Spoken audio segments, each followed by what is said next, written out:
So friends, ఇప్పటివరకు మనం anchor text గురించి, అంటే ఒక లింక్‌ని క్రియేట్ చేయడం ఎలా అనే విషయాన్ని గురించి, అలాగే లిస్ట్ టైప్స్ గురించి, అంటే unordered list and ordered list గురించి మనం తెలుసుకున్నాం. అయితే ఇప్పుడు మనం తెలుసుకోవాల్సిందేంటంటే నావిగేషన్. దాన్నే ఎన్ఏవి ఎలిమెంట్ లేదా నావ్ ఎలిమెంట్ అని అంటారు. నావిగేషన్ అంటే ఏం లేదు. ఒక పేజ్ నుండి ఒక పేజ్‌లోకి, అంటే ఒక పేజ్ నుంచి వేరొక పేజ్‌లోకి వెళ్ళడానికి మనం క్రియేట్ చేసేటువంటి లింక్‌నే నావిగేషన్ పార్ట్ అని అంటారనమాట. సింపుల్‌గా. ఒక పేజ్ నుండి మరో పేజ్‌లోకి వెళ్ళడానికి మనం సింపుల్‌గా ఇచ్చేటువంటి యాంకర్ టెక్స్ట్‌లనే లిస్ట్ ఆఫ్ యాంకర్ టెక్స్ట్స్‌నే మనం ఒక నావిగేషన్ పార్ట్‌గా చెప్తామనమాట. ఓకే. సో, అదెలా క్రియేట్ చేయాలంటే ఇక్కడ నేను సింపుల్‌గా చెప్తాను చూడండి. ఇక్కడ మీరు ఎలిమెంట్ ఏ లేదా యాంకర్ టెక్స్ట్‌ని ఎలా క్రియేట్ చేయాలో నేర్చుకున్నారు. అలాగే ఇక్కడ ఆర్డర్డ్ లిస్ట్ అనేది మనం నౌ బార్‌లో లేదా నావిగేషన్‌లో వాడమనమాట. నావిగేషన్‌లో వాడేదేంటి unordered list.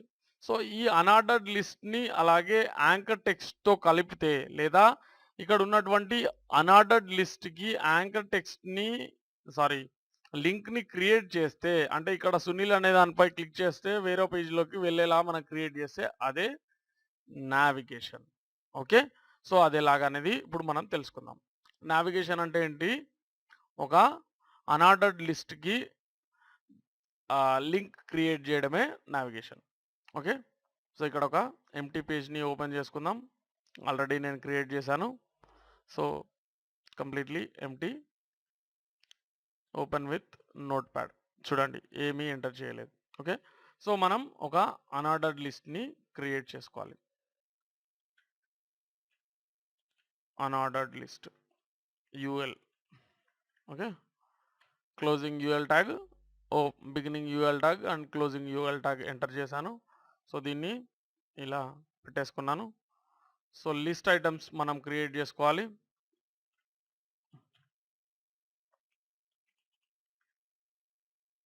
List items. Okay. దీన్ని కాపీ చేస్తున్నాను. సో, మినిమమ్ లిస్ట్ ఐటమ్స్ నావిగేషన్‌లో ఉండేటువంటివి. ఓకే. హోమ్, కాంటాక్ట్,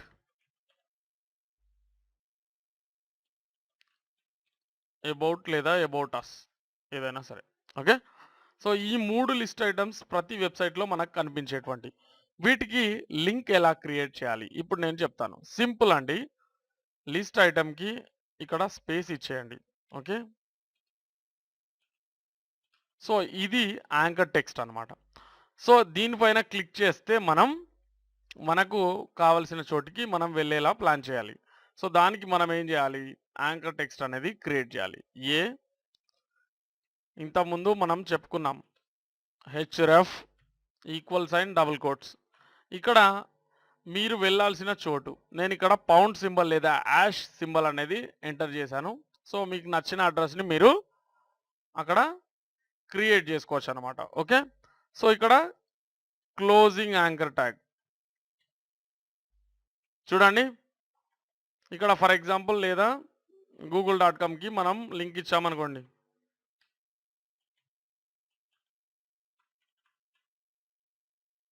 సేవ్ చేశాను. ఓకే. ఇప్పుడు దీన్ని ఓపెన్ చేద్దాం. చూడండి. లింక్ క్రియేట్ అయిందా లేదా? So, home. ఇక్కడ గూగుల్.కామ్‌కి మనం ఇచ్చాం గానీ, నేను పౌండ్ సింబల్ పెడుతున్నాను. అంటే ఎంప్టీ పేజ్ అనమాట. ఏదో ఇంకా లింక్ క్రియేట్ కాలేదనమాట అది. ఓకేనా? అంటే ఐ మీన్ లింక్ క్రియేట్ అయింది గానీ, అడ్రెస్ అనేది మనం ఎంటర్ చేయలేదు. అలా ఖాళీగా పెడుతున్నాను. ఎప్పుడైనా మనం అడ్రెస్ ఎంటర్ చేసుకునే విధంగా. ఓకే. సో, సేమ్ అదే విధంగా ఎంటర్ చేయండి. మీకు కావాల్సిన వెబ్‌సైట్‌ని లేదా వెబ్ అడ్రెస్‌ని ఇక్కడ ఎంటర్ చేసుకోవాలి మీరు. ఓకే. క్లోజింగ్ యాంకర్ ట్యాగ్ ఇవ్వడం మర్చిపోవద్దు. Okay. Href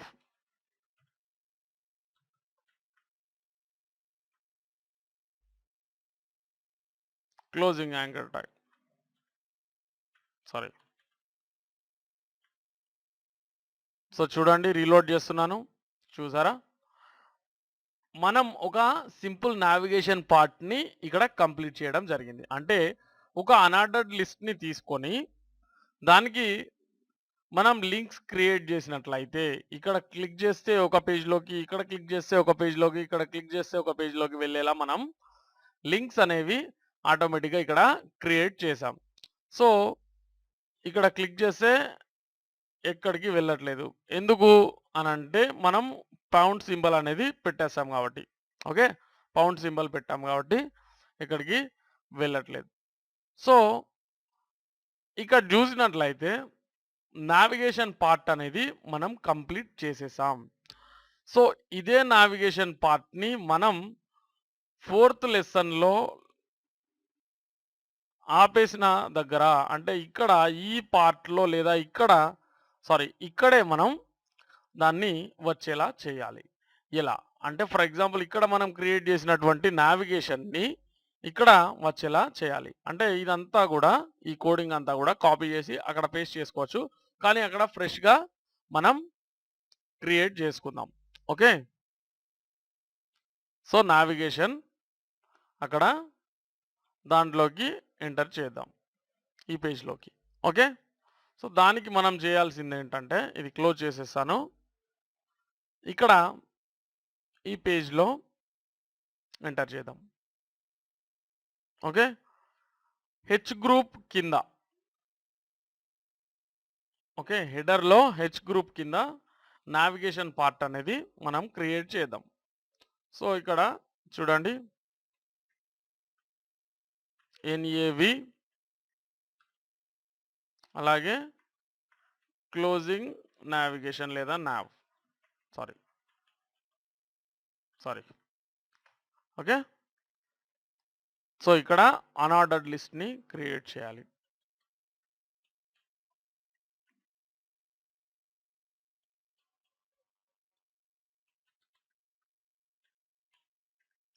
closing unordered list కదా! ఇక్కడ ఏం చేయాలి? లిస్ట్ ఐటమ్స్‌ని ఎంటర్ చేసుకోవాలి. ఒక లిస్ట్ ఐటమ్ ఎంటర్ చేసిన తర్వాత దాన్ని కాపీ చేసేసుకొని మీరు మిగిలిన లిస్ట్ ఐటమ్స్‌గా మార్చుకోవచ్చు.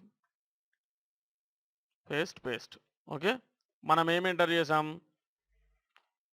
హోమ్ మినిమమ్ అన్నమాట. ఇంకా మీరు కావాలనుకుంటే వేరేవి కూడా ఎంటర్ చేసుకోవచ్చు. దీన్ని గైడెన్స్‌గా తీసుకొని. Contact about us. Okay. So, వీటికి లింక్స్ ఎలా క్రియేట్ చేయాలి? ఇందాక చూసాం. Anchor text href double quotes pound symbol. Okay. So, అన్నిటికి సేమ్ కాబట్టి కాపీ చేయండి, పేస్ట్ చేయండి. కాపీ చేయండి, పేస్ట్ చేయండి. ఇక్కడ అడ్రస్ మాత్రం చేంజ్ ఉండాలి. ఓకే. అలాగే క్లోజింగ్ యాంకర్ ట్యాగ్ మర్చిపోవద్దు అస్సలు. లేదంటే లింక్ పనిచేయకపోవచ్చు. Okay. Copy, paste. Okay. So, ఇలా మనం దీనికి లెసన్ 4 అనే హెచ్‌టీఎంఎల్ పేజ్‌కి మనం ఒక నావిగేషన్ పార్ట్‌ని యాడ్ చేసాం. సో, ఇప్పుడు CSS3ని యూజ్ చేసి ఇక్కడ ఉన్నటువంటి బుల్లెట్స్‌ని తీసేద్దాం. అలాగే దీన్ని రైట్ సైడ్‌కి పెడదాం. ఇక్కడ ఇది లెఫ్ట్ సైడ్‌లో పెట్టేద్దాం. అది ఎలా అనేది ఇప్పుడు చూద్దాం మనం. ఓకే. స్టైల్స్ ఓపెన్ చేయండి. లేదా CSS ఫైల్ అన్నమాట ఇది. ఓకే. సో, దీన్ని తీసేస్తున్నాను. ఇక్కడ హెడర్ పార్ట్‌ని మనం ఒకసారి గమనించినట్లయితే ఓకే. హెడర్ పార్ట్‌ని గమనించినట్లయితే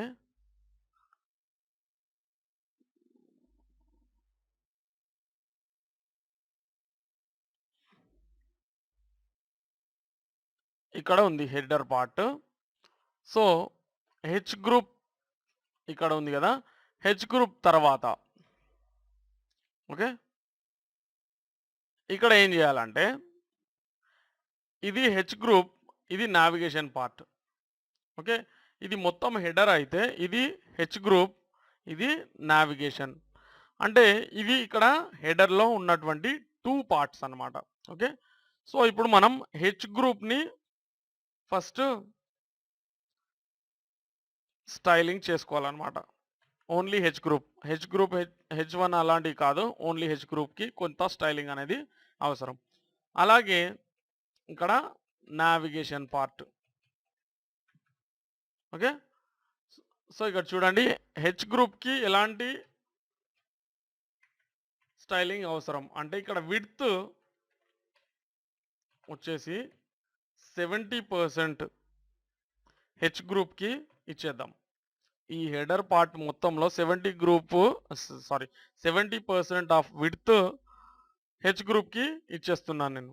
అంటే హెచ్1 హెచ్2 ఇది మొత్తం కంప్లీట్గా ఈ రెండు కలిపి హెచ్ గ్రూప్ మనకు, అంతే కదండి. ఓకే. ఇక్కడ నావిగేషన్కి విడ్త్ వచ్చేసి నేను 30%ని ఇస్తున్నాను. ఓకే.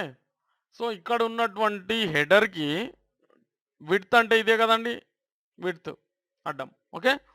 సో ఈ 70% ఆఫ్ విడ్త్ హెచ్ గ్రూప్కి, 30% ఆఫ్ విడ్త్ నావిగేషన్ పార్ట్కి ఇచ్చేస్తున్నాను. అలాగే ఫ్లోటింగ్ అంటే ఏం లేదండి, నేను చూపిస్తాను. ఫ్లోట్ అని పెట్టాలి. ఇక్కడ ప్రాపర్టీ ఏంటండి, ఫ్లోట్. వాల్యూ వచ్చేసి లెఫ్ట్. ఏది హెచ్ గ్రూప్ ఫ్లోటు లెఫ్ట్కి పెట్టేసాం. అలాగే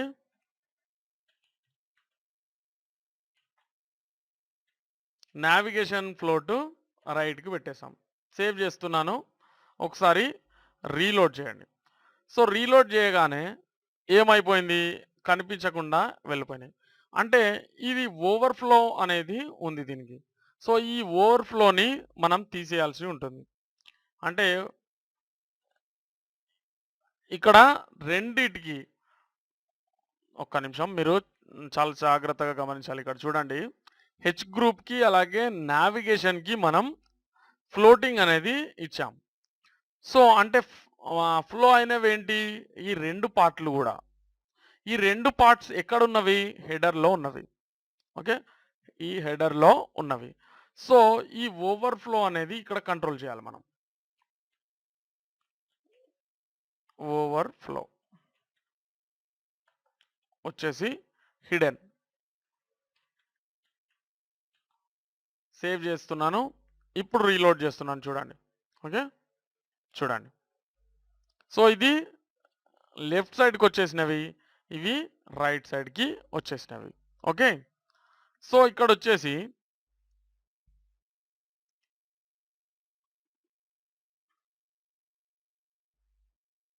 ఇక్కడ ఇప్పుడు మనం చేయాల్సింది ఏంటంటే, ఇక్కడ ఈ కలర్ అనేది దీంట్లో మిక్స్ అయిపోతుంది. మీరు కావాలనుకుంటే ఇక్కడ ఉన్నటువంటి దీని బ్యాక్గ్రౌండ్ కలర్ అయినా మార్చుకోవచ్చు, లేదంటే ఇలాగైనా ఉంచుకోవచ్చు, మీ ఇష్టం. అది డిఫాల్ట్ లింక్ కలర్ మాత్రం ఇక్కడ ఇదిగా బ్లూ కలర్ అనేది క్రియేట్ అయింది. అది తర్వాత మనం ఎడిట్ చేసుకోవచ్చు. అది ఎలా అనేది మనం తర్వాత చూద్దాం. ఇక్కడ చూసినట్లయితే ఇప్పుడు మనం ఈ యొక్క నావిగేషన్ పార్ట్ని ఎడిట్ చేద్దాం. ఓకే. నావిగేషన్ పార్ట్లో మనం ఫస్ట్ చేయాల్సిన ఎడిట్ ఏంటంటే, ఇక్కడ ఉన్నటువంటి ఈ బుల్లెట్స్ని తీసేద్దాం. సో నావిగేషన్ పార్ట్లో ఉన్నటువంటి అన్ఆర్డర్డ్ లిస్ట్ తీసుకోండి. ఓకే. డైరెక్ట్ మీరు అన్ఆర్డర్డ్ లిస్ట్ తీసుకుంటే, ఇక్కడ దీని కింద కూడా అన్ఆర్డర్డ్ లిస్టులు ఉంటే అప్పుడు వాటికి కూడా ఇదే వర్తిస్తుంది అనమాట. అలా కాకుండా నావిగేషన్ ఇచ్చేసి స్పేస్ ఇచ్చి యూఎల్ తీసుకోవాలి. ఓకే. మనం ఇంతకుముందు ఇది చెప్పుకున్నాం, హెచ్ గ్రూప్లోని హెచ్1ని చేయాలంటే మనం ఏం చేయాలి, హెచ్ గ్రూప్ స్పేస్ హెచ్1 అనేది తీసుకున్నాం. సేమ్ ప్రాసెస్లో now UL. Okay. Unordered list. ఇక్కడ ఏం చేద్దామంటే list style type, list style type అనేది తీసుకొని నన్ పెట్టేసేయండి. దేనికోసం ఈ లిస్ట్ స్టైల్ టైప్ నన్ చేయాలమ్మంటే ఈ బుల్లెట్స్ని తీసేయడం కోసం. ఓకే. సేవ్ చేశాను. చూడండి, రీలోడ్ చేయగానే వెళ్ళిపోయినాయి. ఓకే. సో అలాగే లిస్ట్ ఐటమ్ని కూడా కొంత స్టైలింగ్ అనేది ఇచ్చేద్దాం. Now list item. మరి లిస్ట్ ఐటమ్స్ అంటే ఏంటి, ఇక్కడ ఇవే హోమ్, కాంటాక్ట్, అబౌట్ అస్ ఇవన్నీ కూడా. అంతేనా? సో, ఇక్కడ లిస్ట్ ఐటెమ్‌ని ఎడిట్ చేయాలంటే ఏం చేయాలంటే ఐ మీన్ ఏం చేయాలంటే లైన్ హైట్ ఇవ్వండి లేదా మార్జిన్ ఇవ్వండి. ఓకే. సో, నేను ఇంకొకటి గూడా చేయాలనుకుంటున్నాను. మార్జిన్ వాటి తర్వాత విషయం గానీ, ఇక్కడ లిస్ట్ ఐటెమ్స్ ఇక్కడ లిస్ట్ అయ్యి ఉన్నాయి గదా! సో, నాకిక ఇలా లిస్ట్ అయ్యి కాకుండా ఇలా రైట్ సైడ్‌లోకి వచ్చేయాలి. అంటే ఏం జేయాలి? అంటే హోమ్ పక్కన కాంటాక్ట్ పక్కన అబౌట్ అస్ ఇలా హారిజాంటల్ లైన్ అనేది క్రియేట్ అయిపోవాలి మనకు. సో, దానికోసం ఇందాక వాడినటువంటి ఫ్లోట్ లెఫ్ట్ అనేది మళ్ళీ ఇక్కడ వాడతామనమాట. ఫ్లోటింగ్ ఇక్కడ నావిగేషన్ లిస్ట్ ఐటెమ్‌కి ఫ్లోటింగ్ అనేది ఇస్తున్నాం మనం. చూడండి. జాగ్రత్తగా గమనించాలి. ఫ్లోట్ లెఫ్ట్ అని ఇచ్చేస్తున్నాను నేను. ఓకే. సో, ఇక్కడ రీలోడ్ చేసినప్పుడు ఇక్కడ ఫ్లోటింగ్ అనేది జరిగింది లెఫ్ట్ సైడ్‌లో. ఓకే. సో, ఇక్కడ లిస్ట్ ఐటెమ్‌కి రైట్ సైడ్ మార్జిన్ నేను ఇస్తున్నాను. మార్జిన్ రైట్ ఎంత? ఒక 10 పిక్సెల్స్. మార్జిన్ లిస్ట్ ఐటెమ్‌కి రైట్ సైడ్‌లో 10 పిక్సెల్స్ మార్జిన్ నేను ఇస్తున్నాను. అంటే ఒక లిస్ట్ ఐటెమ్ ఇది గదా! దీనికి రైట్ సైడ్‌లో అంటే ఇక్కడ, దీనికి రైట్ సైడ్‌లో అంటే ఇక్కడ, దీనికి రైట్ సైడ్‌లో అంటే ఇక్కడ. So, okay. సో, చూడండి. ఇలా జరిగినాయి. ఓకేనా? సో, ఇలా మనం నావిగేషన్ పార్ట్‌ని గూడా ఒక వెబ్ పేజ్‌కి క్రియేట్ చేసాం. ఫస్ట్ ఏం చేసాం? యాంకర్ టెక్స్ట్ ఎలా అనేది నేర్చుకున్నాం. అలాగే తర్వాత ఏం చేసాం? లిస్ట్ టైప్స్ లేదా ఆర్డర్డ్ లిస్ట్‌ని ఎలా క్రియేట్ చేయాలి అనేది నేర్చుకున్నాం. ఒక అనార్డర్డ్ లిస్ట్‌కి మనం లింక్ క్రియేట్ చేయడం ద్వారా ఒక నావిగేషన్ పార్ట్‌ని మనం తీసుకున్నాం. CSS3ని ఉపయోగించి దాన్ని స్టైలింగ్ కూడా మనం చేసుకోవడం జరిగింది. ఓకే. సో, ఈ వీడియో మీకు నచ్చినట్లయితే మీ ఫేస్‌బుక్‌లో గానీ, ట్విట్టర్‌లో గానీ, వేరే ఏదైనా సోషల్ నెట్వర్క్ సైట్‌లలో గానీ మీ ఫ్రెండ్స్‌తో షేర్ చేసుకోండి. ఓకే. మీకేదైనా దీంట్లో డౌట్ ఉంటే మమ్మల్ని తప్పకుండా కామెంటింగ్ ద్వారా అడగండి. ఓకే. మీకు ఈ వీడియో నచ్చినట్లయితే లైక్ క్లిక్ చేయండి. ఓకే. Thank you.